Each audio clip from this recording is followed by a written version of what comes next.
When you're in the midst of your family and you tell them, oh, the way to the Lord is the best way. The way to salvation is the only way. He is the truth, the way, and the life. When they want to drink and cuss and smoke, you're not going to be received well. And eventually you will not be invited to the family functions. Well, how does Elijah do this? He shows himself through the widow Zarephath.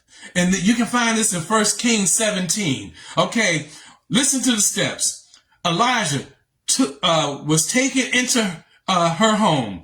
Number 2, there was a jar of flour, a little bit of oil, and some sticks. And the widow and the family were able to eat for many days because of the prophet Elijah.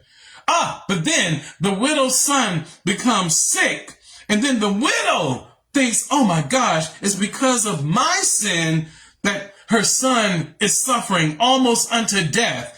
Nevertheless, Elijah cries out to the Lord, thinking even his presence may have been a stumbling block for this widow and her son. But in the midst of it, Elijah prays to the Lord, and life comes back to the son and the widow's faith restored. That is our assignment, guys. It talks about in the scripture that Elijah laid across him 3 times and prayed over him. What if we took the same initiative to the circumstances in our lives and even to our family members to just keep them constantly in prayer?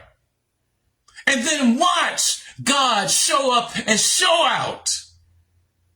Because he is that faithful and he is that just to forgive us of all of our sin and cleanse us from all unrighteousness. So much so that then he can use us in the same way he used Elijah in order to minister to those that are in need of healing and of deliverance.